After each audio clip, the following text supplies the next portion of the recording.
ዛሬ ትኩረታችንን የምናደርገው በታላላቅ የቤተክርስቲያን አባቶች መካከል ልዩ ቦታ ባለው በአባቶች ትውፊት ውስጥ እጅግ አስደናቂ ታሪክ ባለው ሰው ላይ ነው።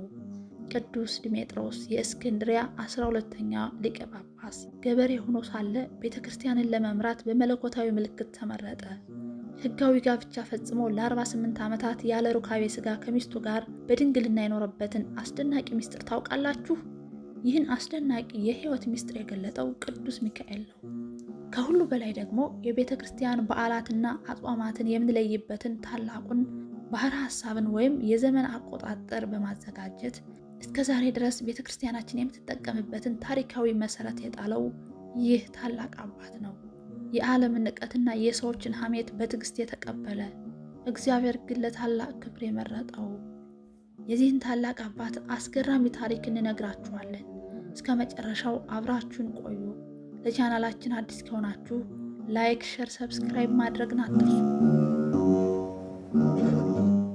ቅዱስ ዲሜጥሮስ። ዲሜጥሮስ ማለት መስታወት ማለት ነው። በመስታወት ከዓይን ጉድፍ ከጥርስ ድፍ አይተው እንደሚያስወግዱበት ሁሉ ባሕረ ሐሳብንም የተማረ ሰው ዓለም ከተፈጠረ ጊዜ ጀምሮ እስከ ምጽአተ ክርስቶስ ድረስ የሚሆነውን ቁጥር ያውቃልና። ዲሜጥሮስ ማለት መነጽር ማለት ነው።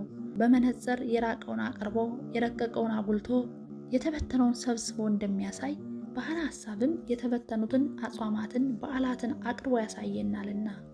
ዲሜጥሮስ ማለት ጎዳና ማለት ነው። በጎዳና ተጉዘው ከቤት እንደሚደርሱ ሁሉ ባሕረ ሐሳብም ወደ ኋላ ያለፈውን ወደፊት የሚመጣውን አጽዋማት በዓላትን ለይቶ ያሳውቃልና። ዲሜጥሮስ ማለት ተራራ ማለት ነው። በተራራ ጫፍ ላይ በወጡ ጊዜ ምንጩ፣ ሜዳው፣ ግጫው፣ ኮረብታው እንደሚታይ ዲሜጥሮስም የአጽዋማት በዓላትን እየአረግ እየወርድ ጠንቅቆ ጽፏልና። ቅዱስ ዲሜጥሮስ አባቱ አርማስቆስ ይባላል። አርማስቆስ ደማስቆ የሚባል ወንድም ነበረው። ደማስቆ ልዕልተ ወይን የምትባል ሴት ልጅ ነበረችው። አባቷ በሚሞትበት ጊዜ ለወንድሙ ለአርማስቆስ አደራ ሰጥቶት ሞተ።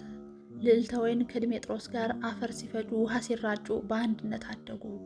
ቅዱስ ዲሜጥሮስ እርፍ አርቆ ተክል አጽድቆ ይኖር ነበር።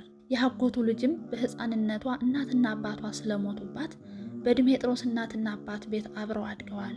ሁለቱም ለአቅመ አዳምና ለአቅመ ሔዋን በደረሱ ጊዜ በዘመኑ አሕዛብ የበዙበት ክርስቲያኖች ያነሱበት ጊዜ ነበርና ሕንፃ ሃይማኖት ከሚፈርስ ሕንፃ ሥጋ ይፍረስ ብለው መክረው አጋቧቸው።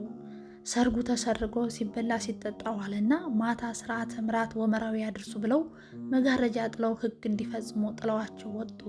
ልዕልተ ወይን ተነስታ ወንድሜ፣ ለመሆኑ ይህ ነገር ያደረግከው የእሷ ዝምድና አይረባኝም አይጠቅመኝም ብለህ ነውን? ብላ ጠየቀችው። ቅዱስ ዲሜጥሮስም እኔስ ያንቺ ዝምድና አይጠቅመኝም ብዬ ሳይሆን የእናትና የአባቴን ፍቃድ ለመፈጸም ብዬ ነው ሲል መለሰላት። አሁንም ቢሆን ፍቃድሽ ከሆነ ለምን አንተወውም አላት። ልዕልተ ወይንም እኔስ ፍቃዴ ነው እንተወው አለችው። እንግዲያውስ የተለያየን እንደሆን እኔን ለሌላ ያጋቡኛል፣ አንቺንም ለሌላ ይድሩሻል። የተጋባን መስለን ሳንለያይ አብረን እንኖር።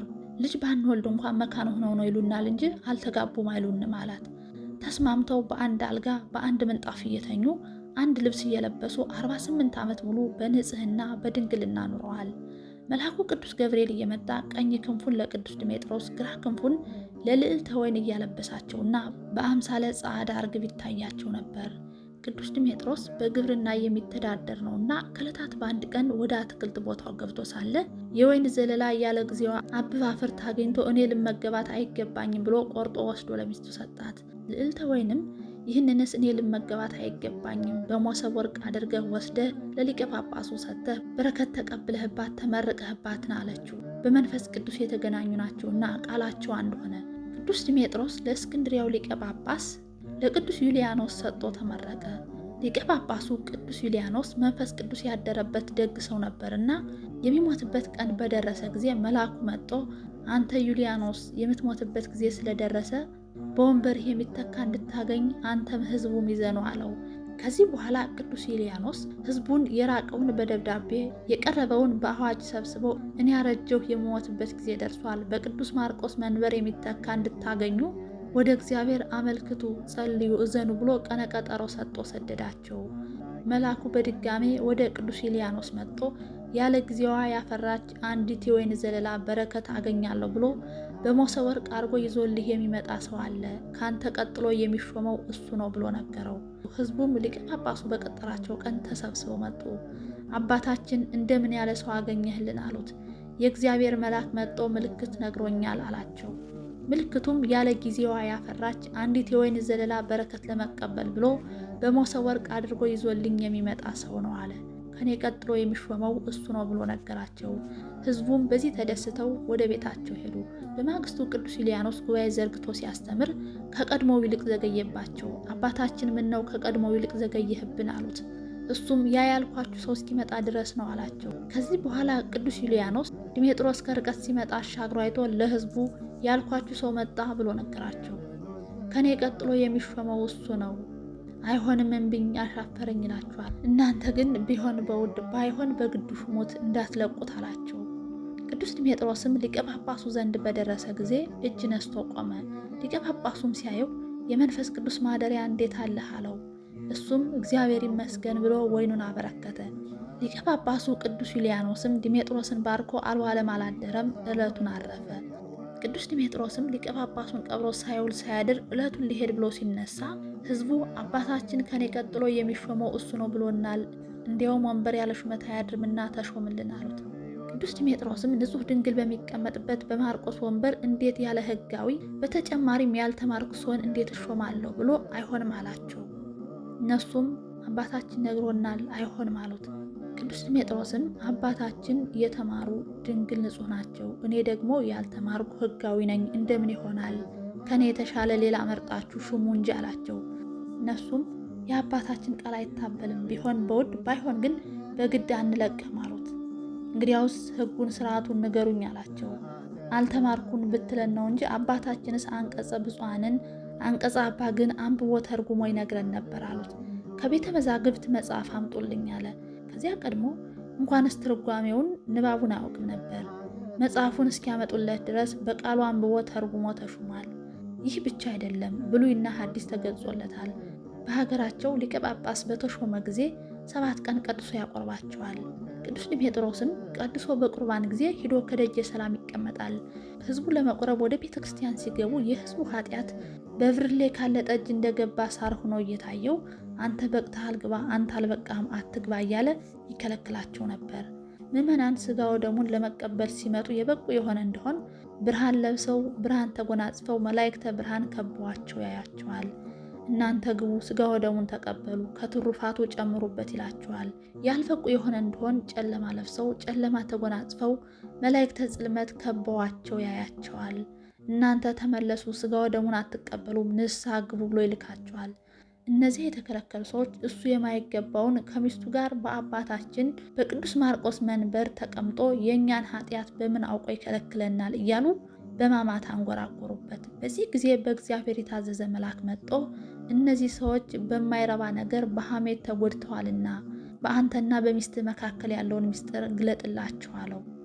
ፈቃደ እግዚአብሔር ከሆነ ማሽ ብሎ ሕዝቡን የራቀውን በደብዳቤ የቀረበውን በአዋጅ ሰብስቦ በአደባባይ እንጨቱን እንደ ደመራ አስደምሮ ሊቀ ካህናቱን እኔ እስከወጣ ድረስ ሕዝቡን አታሰናብት አቆይልኝ አለው። ዕለቱን ጲራቅሊጦስ ነበር። በሀገራቸው ልማድ በ9ኙ በዓላት ሊቀ ጳጳሳቱ ቅዳሴ ይገባሉ።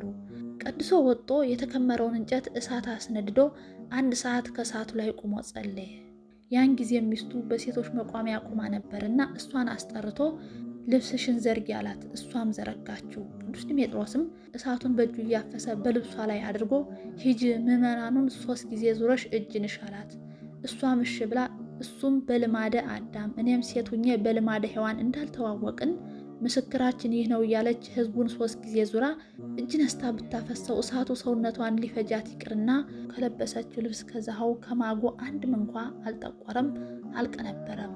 ይኸውም በዚህ ዓለም አንድ ልብስ ለብሰው አንድ ምንጣፍ አንጥፈው በአንድ አልጋ እየተኙ ሲኖሩ በኃጢአት መውደቅ አላገኛቸውም፣ ንጽሐ ጠባይ እንዳላደፈባቸው ያጠይቃል። ሕዝቡም ይህን አይተው አባታችን ይህ ነገር የተደረገበት ምክንያት ምን እንደሆነ ሚስጥሩን ግለጥልን አሉት። ቅዱስ ዲሜጥሮስም እኔ ከብርበት እገንበት እታፈርበት ብዬ አይደለም፣ እናንተም ታውቃላችሁ። ይህች ሴትና እኔ ከተገናኘን 48 ዘመናችን ነው። ይህን ያህል ዘመን አብረን ስንኖር እኔ እሷን በልማደ ሔዋን አላውቃትም፣ እሷን በልማደ አዳም አታውቀኝም። ከልብሱ አንዱ እንዳላረረና እንዳልጠቆረ ሁሉ በእኔና በእሷ መካከል ያለው ንጽሐ ጠባይ ያላደፈ መሆኑን ያሳያል አላቸው። እነሱም ተደንቀው አባታችን ሳናውቅ በከንቱ አምተናሃል ብለው ወድቀው ማረን አሉት። እሱም ይቅር ስለ እግዚአብሔር አላቸው። ይቅር ካልክስ ናዝዘህ ኃጢአታችንን አስተስርይልን አሉት። እሱም በናዘዛቸው ጊዜ በሰውነታቸው ያለው ኃጢአት እንደ ሸማ እንደ መጎናጸፊያ ተጠቅሎ በፊታቸው ሲወድቅ አይተውታል። ከዚህ በኋላ የቅዱስ ዲሜጥሮስ ሊቀ ጳጳስነት ጸና። የእስክንድሪያ 12ኛው ሊቀ ጳጳስ ሆነ።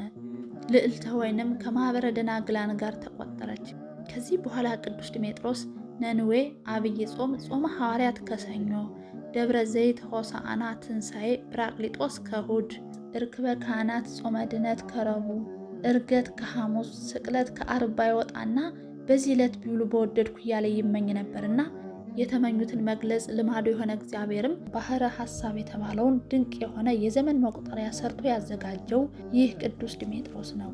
ቅድስት ቤተ ክርስቲያናችንም ይህን ጻድቅ በመንፈስ ቅዱስ መሪነት የቀመረውን ይህን የዲሜጥሮስን ቀመር በሚገባ እየተጠቀመችበት ነው።